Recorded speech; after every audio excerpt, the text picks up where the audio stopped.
காலில் போடுகிற செருப்பு நனையல மலையில, இடுப்புல போடுற பெல்ட் நனையல மலையில, உடம்புல போடுற சட்டை நனையல மலையில. ஆனால் உண்ணுகிற உணவு நெல்லு மலையில நனைஞ்சு போதுன்னா நீ என்னடா புடுங்கிட்டு இருக்க?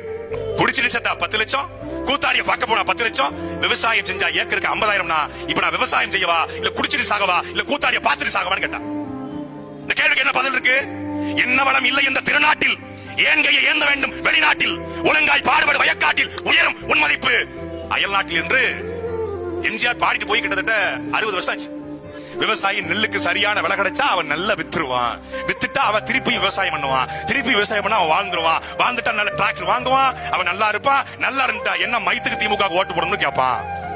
அவன் யார விவசாயத்தை தூக்கி பிடிக்கிறாங்களோ, யார் வந்தால் விவசாயம் அரசு வழியாக மாற்றப்படுமோ, யார் வந்தால் இறக்கிய விவசாயத்தை ஊட்டுவிப்பானோ, எவன் நம்மாழ்வாரை தூக்கி பிடிக்கிறானோ, எவன் விவசாய சின்னத்தை தூக்கி பிடிக்கிறான் அவன் பக்கம் நிற்பான். அவன் நிக்க கூடாது, என்ன பண்ணணும்? சாகணும். மானியம், போனஸ், இந்த இலவசம் அப்படி கையேந்திய நிக்கணும், பிச்சையாடி நிக்கணும். அதுக்கு தான் இந்த வேலை.